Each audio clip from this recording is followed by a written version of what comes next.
हाल ही के विधानसभा चुनावों में और उपचुनावों में बहुजन समाज पार्टी के परिणामों को लेकर चर्चाएं काफी गर्म है। इस रिपोर्ट में हम बात करने वाले हैं कि महाराष्ट्र में और झारखंड में बीएसपी का प्रदर्शन कैसा रहा है।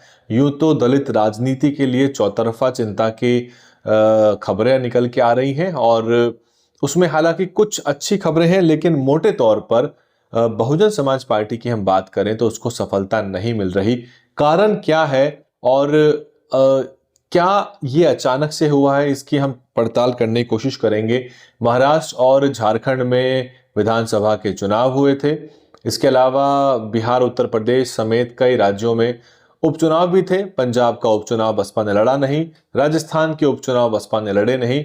लेकिन बात करें हम बिहार की, तो बिहार में एक ऐसी सीट है जहां पर बीएसपी जीतते जीतते रह गई। वो कौन सी सीट है उसके बारे में बताएंगे। पहले आपको हम बिहार के बारे में बताते हैं कि बिहार में वर्तमान स्थिति क्या रही और अब तक जो है बिहार का क्या आंकड़ा रहा है, क्योंकि बिहार में बसपा 5 सीट तक जीत चुकी है और झारखंड जहां पर 3 चुनाव अब तक हो चुके हैं, इससे पहले बसपा को केवल एक बार सफलता हाथ लगी है।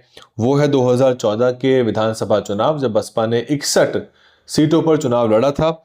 1.8% का वोट मिला और बसपा एक सीट जिताने में कामयाब रही। वो सीट थी हुसैनाबाद की। बसपा के शिव पूजन महतो वहां से जीते थे और 2009 में भी बसपा को 2.44% का वोट मिलता है, लेकिन सीट कोई उस समय बसपा को हाथ नहीं लगती। 2019 में भी बसपा को एक भी सीट हाथ नहीं लगती और 2.5% का वोट जो है वो बसपा के हाथ लगता है। लेकिन इस बार की हम बात करें तो बीएसपी का वोट का प्रतिशत घटकर 0.78% हो गया है और 0.78 का जो वोट का प्रतिशत हुआ है वो बीएसपी को झारखंड में प्राप्त हुआ है। कोई सीट जो है इस बार भी वहां हाथ नहीं लगी। महाराष्ट्र की हम बात कर लेते हैं, क्योंकि महाराष्ट्र एक ऐसा राज्य है कि जहां पर लगातार बीएसपी खाता खोलने में कामयाब नहीं रही। कई नेताओं ने वहां काम किया है, लंबे समय से वहां फेरबदल होते रहे हैं और 1990 से लेकर 2024 तक की हम बात करें तो वोट का प्रतिशत जो है वो 0.42% से लगभग आधा प्रतिशत से लेके 4% तक गया है। सबसे ज्यादा 2004 में 4% गया था वोट का प्रतिशत और बसपा ने तब 272 सीटों पर चुनाव लड़ा था। इस बार भी बीएसपी ने 262 सीटों पर प्रत्याशी उतारे थे, लेकिन वोट का जो प्रतिशत है वो 0.48% रहा। इसके मुख्य कारण तो ये है कि वहां पर 2 गुटों की आपसी सीधी लड़ाई है। उसमें दलितों को बहुत कुछ हाथ नहीं हो पा रहा। यहां तक कि प्रकाश अंबेडकर ने तो ट्वीट करके ये भी बताया था कि वो जो भी उनके पास आंकड़ा आता है वो जिसकी भी सत्ता होगी उसके साथ जाने के लिए तैयार है। हालांकि आंकड़े उनको भी प्राप्त नहीं हुए हैं। ये स्थिति है। हालांकि बड़े पैमाने पर यहाँ कोई चुनाव का प्रचार जो है लंबे समय से नहीं हुआ था। बहन मायावती की एक रैली पुणे में जरूर हुई थी और आखिरी समय में यहाँ पर रामजी गौतम साहब को लगाया गया। 22 तारीख को नामांकन थे और लगभग 25 तारीख को उनको लगाया। उसके बाद क्योंकि वो झारखंड का भी प्रभार देख रहे थे तो झारखंड में भी एक चुनावी रैली थी बहन मायावती की हुसैनाबाद में। और इन दोनों रैलियों के बीच की जो भागदौड़ है इसमें अमूमन रामजी गौतम ने, क्योंकि टेंटिंग से लेके security clearance, permission, helicopter route और प्रोटोकॉल से लेकर ना जाने कितनी चीजें होती हैं जो दोनों रैलियों में करी गई होंगी। और बिहार के चुनाव में भी अच्छा प्रदर्शन देखने को मिला। लेकिन अगर मैं आपको बिहार का आंकड़ा बताऊं, रामगढ़ की वो सीट थी जिसकी मैं बात कर रहा हूं, जिसके जीतने की बात लगातार कही जा रही थी।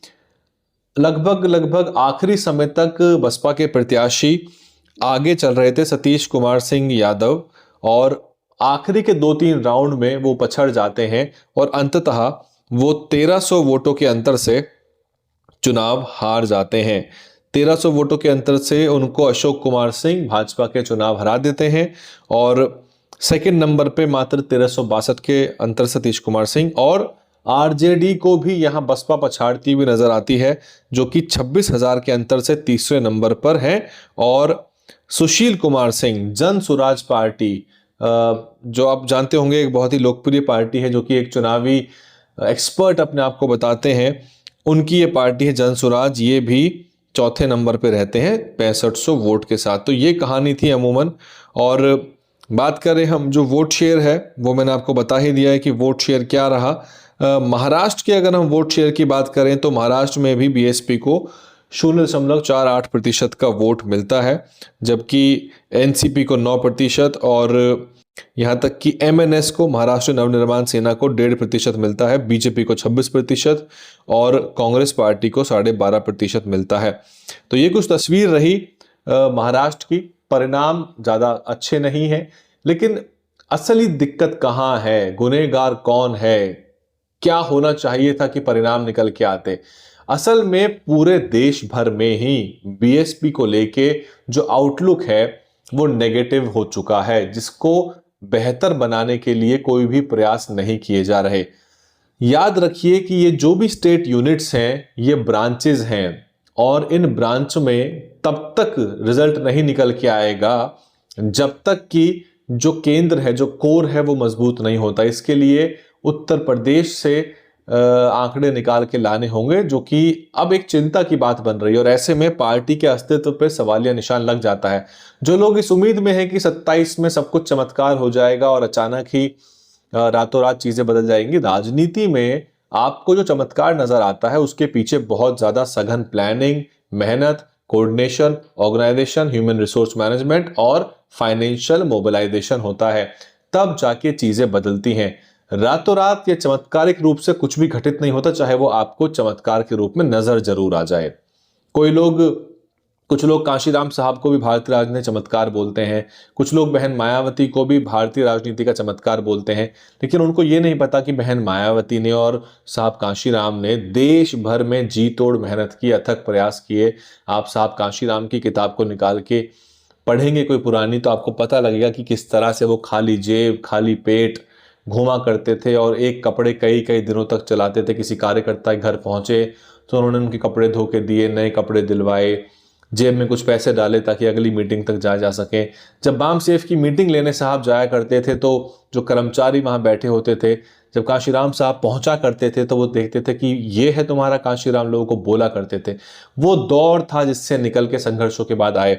लेकिन वर्तमान चुनौती ये है कि बसपा की जो लखनऊ और दिल्ली से राजनीति चलनी चाहिए वो नहीं चल रही है। वो जो निष्क्रियता है वो सारी की सारी परेशानी की जड़ है, क्योंकि अगर आप कि केंद्रीय इकाई, केंद्रीय यूनिट सक्रिय नहीं रहेगी, वहां गतिविधि नहीं रहेंगी, तो रिजल्ट नहीं निकल के आ सकते।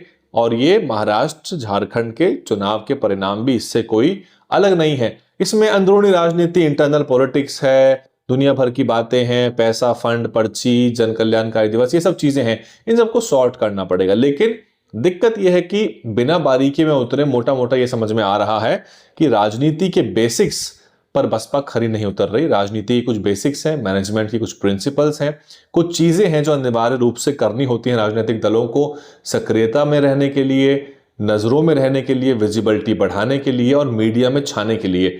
उन सब महकमों पर बसपा चूक रही है। और मोटे तौर पर बसपा का कोई वेलकमिंग पोस्चर भी नहीं है, यानी कि बसपा स्वागत नहीं कर रही उन लोगों का जो बसपा की तरफ आना चाहते हैं। केवल चुनाव लड़ने वाले प्रत्याशी नहीं, बसपा में काम करने के लिए समर्पित युवा तैयार बैठा है।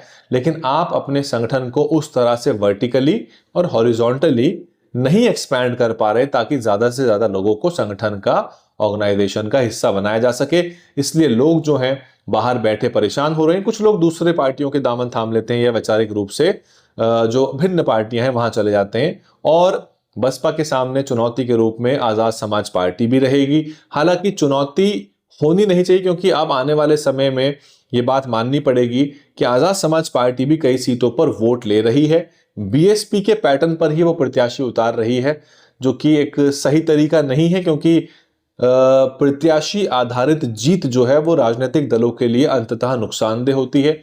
अगर कोई मॉडल आपको अख्तियार करना है चुनाव लड़ने और जीतने का, तो वो सेंट्रलाइज्ड कैंपेनिंग का मॉडल होना चाहिए, जो कि आम आदमी पार्टी फॉलो करती है, जिसमें वो मीडिया की मदद लेके और केंद्रीकृत राजनीति करती, जिसमें कि प्रत्याशियों का कोई भी महत्व नहीं है। वो केवल अपने चुनाव चिन्ह की वैल्यू बढ़ाती है और अपनी पार्टी के अच्छे कामों को गिनाती है, क्या करेंगे ये सब बातें बताती है। अब ऐसे में बिना प्रवक्ताओं के, बिना प्रकोष्ठ के, बिना महिला मोर्चा छात्र विंग के, बिना वकीलों के मोर्चे के, बिना डॉक्टर्स विंग के और बिना बुद्धिजीवियों के थिंक टैंक के और साथ ही बिना प्रवक्ताओं के, बिना घोषणा पत्र के कोई पार्टी अगर ये सोच रही है कि वो चुनाव जीतेगी, तो मेरे ख्याल से ये बहुत ओवर सिंप्लीफिकेशन है चुनावी प्रक्रिया का। आज के चुनाव इतने सरल नहीं बचे, बेहद जटिल हो गए हैं। इसीलिए आपको महाराष्ट्र में और झारखंड में इस तरह के परिणाम है। और फिर आखिरी समय के जो फेरबदल है ये भी समझ से परे हैं, क्योंकि कोई भी प्रभारी, उसको समय चाहिए काम करने का। बहुत सारे अच्छे प्रभारी भी हैं और ऐसे लोगों की भी कमी नहीं है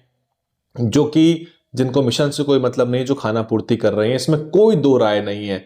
क्षेत्रीय लोग कमेंट कर करके हमको अपने अपने जिला अध्यक्षों के, प्रभारियों के बारे में सब कुछ कमेंट करके बताते रहते हैं।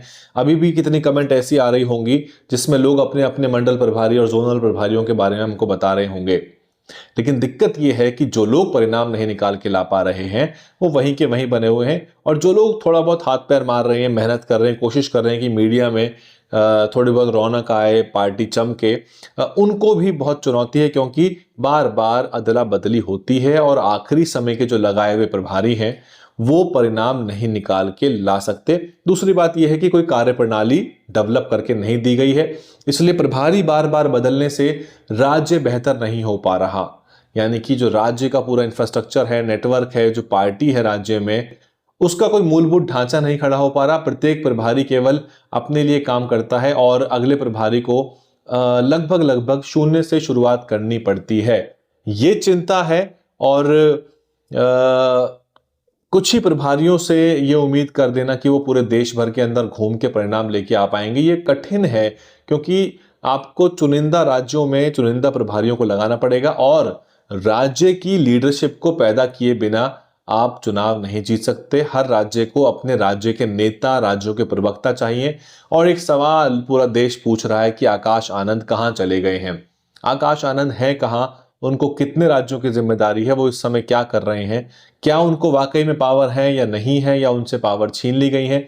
इस सब को लेकर पूरा तरह से संदेह और पशोपेश है। और इस समय बसपा एक राजनीतिक दल की तरह बिल्कुल भी बिहेव नहीं कर रही है, और यही कारण है कि आने वाला समय बेहद खतरनाक है। नहीं बदले तो फिर बदलने के जो अवसर हैं वो भी समाप्त हो जाएंगे, और पार्टी जो है वो आरपीआई की तरह अस्तित्व में तो रहेगी, लेकिन बिना किसी ताकत के प्रासंगिकता अपनी पूरी तरह खो देगी। सिर्फ इंतजार इस बात का हो रहा है कि भाग का छीका फूटने से शायद कोई कहीं ना कहीं से कोई परिणाम आ जाए या कोई जिताऊ प्रत्याशी मिल जाए।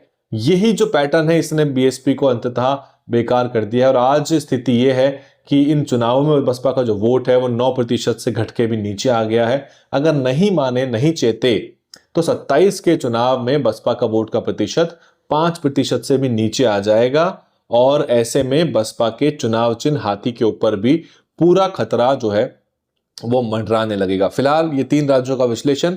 आजाद समाज पार्टी ने भी कई सीटों पर अच्छा वोट लिया, उसका अलग से विश्लेषण करेंगे और बताएंगे आपको कि क्या आजाद समाज पार्टी बसपा के लिए चुनौती होने वाली है, क्योंकि ये पार्टियां अब दोनों आमने सामने तो रहेंगी, लेकिन रणनीति क्या होनी चाहिए बहुत महत्वपूर्ण है। पहला तो ये कि शायद एक दूसरे की आलोचना करना छोड़ना पड़ेगा, क्योंकि अब को एग्जिस्टेंस का समय आ चुका है। एक साथ दोनों पार्टियों को मैदान में रहना पड़ेगा, और ये आपके सामने हो ही रहा है। कई जगहों पर आजाद समाज पार्टी ने उत्तर प्रदेश के उपचुनाव में बीएसपी के प्रत्याशी से ज्यादा वोट लिया है, और महाराष्ट्र तक जैसी एक सीट है, इसके बारे में आपको मैं अलग अलग से रिपोर्ट में बता दूंगा, जहां पर आजाद समाज पार्टी का प्रत्याशी दूसरे नंबर पे रहे हैं। ये स्थितियां बसपा के सामने हैं और ये चुनौती के रूप में हमेशा खड़ी रहेंगी। अगर बसपा ने सर्व समाज की राष्ट्रव्यापी मेन स्ट्रीम की पॉलिटिक्स नहीं करी तो। बने रहिए हमारे साथ, और भी आपके सामने विश्लेषण और जो अन्य जातीय अत्याचार उत्पीड़न की खबरें हैं वो लाते रहेंगे। आप देख रहे थे डीएनएन हिंदी, मैं हूं वैभव कुमार। इस रिपोर्ट को शेयर करिए, चैनल को सब्सक्राइब करिए, घंटी का बटन दबाइए और अपने कमेंट इस पूरे के पूरे घटनाक्रम पे, पूरे विश्लेषण पे दीजिए। आप मेरी बातों से इत्तेफाक रखें, जरूरी नहीं है। अगर आप मेरी बातों के खिलाफ अपनी कोई बात रखना चाहते हैं तो आप उसको भी नीचे कमेंट में रख सकते हैं। धन्यवाद। डीएनएन हिंदी को सब्सक्राइब करने के लिए दबाएं लाल रंग का सब्सक्राइब बटन और घंटी का बटन दबाकर ऑल नोटिफिकेशन पर क्लिक करें। चैनल को जिंदा रखने के लिए नीले रंग का ज्वाइन बटन दबाकर चैनल को आर्थिक सहयोग करें।